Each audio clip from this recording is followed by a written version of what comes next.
Do'stlar, ishkalab pulga spark topib qo'ydim. Boshqapurish akamizda ekan. 2012-yilda ishlab chiqarilgan. 200 gram yurgan. Kraskasi tomda past ekan. Lekin puli o'ta arzon. Bu pulga to'g'risi Matiz beryapti. Do'stlar,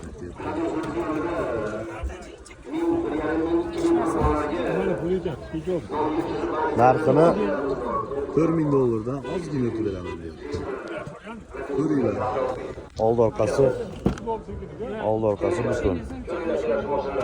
Motor rasxod yo'qmi buni? Yo'q, motor rasxodlari yo'q deb olganmiz. Oldi orqasi butun. Oldi orqasi butun, motomonda jichchanaqasi bor. Qanotida, maytida. Mayalar jichcha, lekin strashniy udari yo'q. Endi живой ketyapti, bori aytilyapti. Mana shu yerda ozgina kaltayi bor To'rtta ekan. baloni yangi 2023. Mejigallari bor. Lekin bu pulga Matiz olasizlar, to'g'risi. Zo'r ekan, lekin narxi zo'r. Haligi kira qilaman degan, ancha-muncha uyga yuguryaptimga minaman deganlarga, xudo xolisa zo'r ekan. 4000 dan ozgina o'tib beraman deyapti.